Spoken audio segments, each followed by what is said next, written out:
Poor and weak boy accidentally becomes the leader of the strongest ninja clan.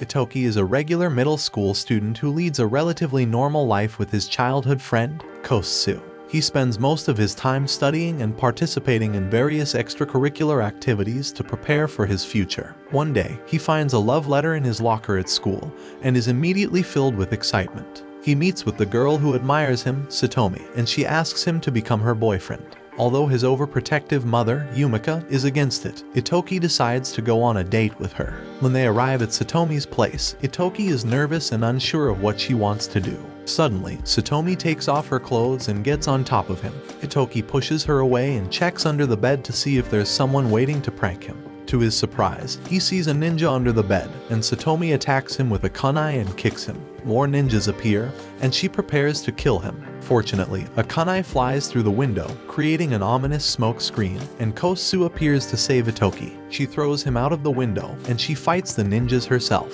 Itoki runs into the city, where he desperately asks a police officer for help. But before the officer can say a word, a ninja appears and slits his throat. More ninjas follow and attack him, trying to capture him. But his uncle, Takasada, arrives, asking him casually how his date went. With a wave of his hand, he commands the officer to stop playing dead. He then gears up and prepares for the fight. Takasada fights the ninjas as fast as he can with his unmatched lightning speed, before taking Itoki back to the car with Kosu. He tells Itoki to get out and head up the stairs on the hill, calling it his family home. When they arrive, Itoki is surprised to find a grand mansion. Yumika shows up, greeting everyone with a bow and telling Itoki to call her chief. Yumika is the leader of the Iga village, one of many ninja clans that have blended into society. They have been following strict rules to maintain balance and peace for decades. Unfortunately, their rival village, Koga, has been trying to take over Iga, and it was them who attacked Itoki. They are determined to take his life as he is the successor of the Iga ninja village. Meanwhile at Koga, their substitute village chief, Kaido, has declared that they will take revenge on the Iga ninjas for the death of their clan chief, Kishinmaru. Yumika is deeply concerned and insists Itoki to become a ninja to ensure his safety. He feels reluctant and doesn't believe in the ninja story they're telling him. However, his uncle Takasada takes him outside and gives him a stern warning: either become a ninja or die. Takasada reveals to him that his father was once the village chief before he passed away. Yumika then took up the mantle to become the leader and protect their village. Overwhelmed with emotion, Itoki sheds tears as he realizes the burden his mother faces alone. Determined not to abandon her, he agrees to become a ninja too. The next morning, Ryaya informs Itoki that he has been accepted to attend the Kokutan Ninja Academy, the only ninja school in Japan sanctioned by the National Ninjutsu Security Measures Committee. She explains that 70 years ago, a major war in the ninja world led to the formation of the NSC to prevent future conflicts between villages. To be accepted into the academy, Itoki must pass a strict admission exam. On the day of the exam, Itoki and Kosu are surprised to find out that the exam location is owned by the Koga clan.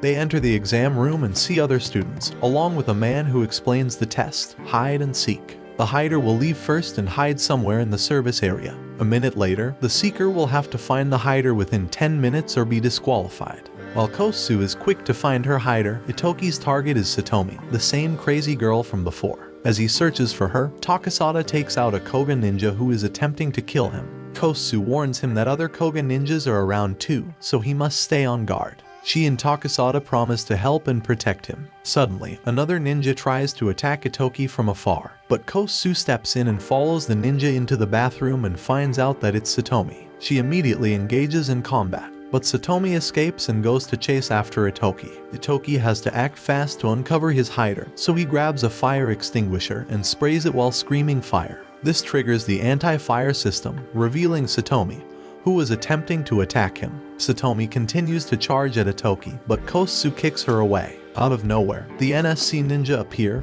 and apprehend Satomi, quickly whisking her away. Itoki wants to tag her, but the examiner informs him that time has already run out since he activated the sprinklers. When he is asked why he chose to damage the property instead of finding another way to uncover the optical camouflage, Itoki realizes that he wanted to protect the people and keep them out of danger. He fails the test, but he's still chosen among the students who passed. Meanwhile, Hayato, the captain of NSC, is sent to Koga's clan to inform them that Satomi, Kaido's daughter, has been arrested for attempted murder. Kaido explains that she betrayed the clan a month ago, so that's good news. However, as Hayato leaves, he receives a call about Satomi, who has ended her life. At the Iga's house, Yumika panics when Takasada informs her that Koga has infiltrated the academy, and the NSC, and even their family. Itoki, accompanied by Kosu, arrives at the Kokyuten Ninja Academy to begin his journey towards becoming a ninja. As soon as he steps off the train, he notices a girl and can't help but stare at her. The girl, Ryoko, notices him and introduces herself. Soon after, Ryoko leaves with her friends, and Itoki bumps into some guys from the Koga clan who seem hostile towards him.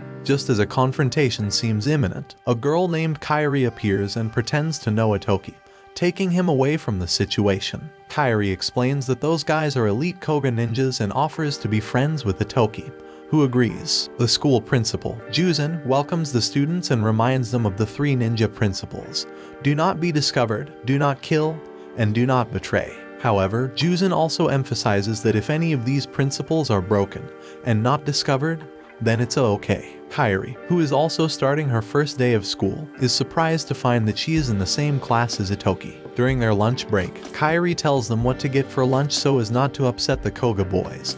But Itoki is confused and looks over at them, causing one of the Koga members, Himura, to get mad and assume that Itoki is trying to start something. Thankfully, Suzaku, another Koga ninja, manages to calm Himura down and explains to Itoki that Kishinmaru, a great leader who was trying to make peace with all the villages, was recently killed by Iga. Suzaku vows that Koga will take revenge. Later on, the students have field training where the classes are combined. Kaminami, their teacher, talks about ninja suits and ninja cores, which Itoki has never heard of before. She explains that they need to get to the roof of the tower on the next island and bring back one manju from the principal, who is eating them up there. They have limited time to do so. Itoki manages to activate his suit by copying Kosu, but he finds that he is unable to move in it. Ryoko appears and helps him adjust the suit to his strengths, as she is from the Seiga clan, which specializes in ninja tools. When he's set, Itoki gets excited and accidentally falls off a cliff. Fortunately, he lands safely thanks to the suit, which is powered by the ninja core. Ryoko warns him to be careful not to damage it, as it will cause the suit to lose power. Together, they begin sprinting towards the island. On the bridge connecting the islands, they meet Suzaku, who tries to attack Itoki. However, Kosu quickly appears and blocks Suzaku's attack, allowing Itoki and Ryoko to continue. When they reach the island, Itoki notices something and tells Ryoko to go ahead without him. He finds Kairi, who has been attacked by Koga and had her core broken. She tells him what happened, and Itoki decides to confront them as they try to pick on another student. He tries to attack Himura, but Himura dodges and knocks him into a wall. Realizing that Itoki is weak, they start to beat him up. He attempts to break Himura's core, but he fails and gets beaten up even more. Just when it seems that they are about to destroy him and his core, the principal arrives and stops them. Itoki returns to Kairi and gives her a manju, revealing that he got it back from Himura during their fight. He then carries her to the bridge to meet up with Ryoko, who had also gone out to get her manju. Itoki knows that he must get his own manju, so he leaves Kairi with Ryoko, asking her to look after her. Itoki reaches the top of the tower and sees that there is only one manju left. Juzen then says that a shinobi must have both a blade and a heart, and proceeds to eat the last manju because Itoki has neither, thus failing the test. The next day at lunch, Itoki notices that everyone is avoiding him. Himura and the other Koga students have been threatening anyone who talks to Itoki. However, Kosu tells him not to pay attention to them. They sit down together with Kairi and Ryoko. Itoki and his friends are in a tight spot as they only have 2 days left to prepare for their written test on ninja tools. Knowing that Itoki failed his last test, Ryoko, the daughter of the Seiga leader, offers to help him prepare. Together with Kosu and Kairi, they form a study group to prepare for the test. However, Kairi reveals that they don't actually have to study. They just need to steal the answers that Kaminami has hidden away. If they're caught, they'll fail. Ryoko, being an expert in ninja tools, knows just how to get the job done. 2 other students join Itoki's group after being impressed by his bravery. That night, they sneak into Kaminami's office to steal the answers. Itoki locates the safe and key using a shuriken-like drone, but Kaminami hears them and pursues them. Kairi decides to act as a decoy and draws Kaminami away while the rest of the group gets the answers and escapes. The next day, Kaminami starts the test, but they soon realize that the answers have been switched. Humira, a Koga ninja, is laughing on the other side. He knew that they wouldn't catch on before they got the answers. As a penalty for failing the test, Itoki and his friends are assigned cleaning duty, but Ryoko still helps them out despite passing the test. While they clean, Kosu approaches Itoki and tells him that there must be a traitor in their midst. It was likely Koga who switched the answers, and someone must have told them their plan. Meanwhile, Hayato receives the autopsy results of Satomi and reads that a mysterious chip has been found in her brain. It was the end of the term, and Kaminami had gathered all the students to inform them of the joint practical exam to be conducted by all the classes. But there was a catch. Every year, the exam resulted in injuries, and sometimes, even deaths. The group discussed their plan to pass the test.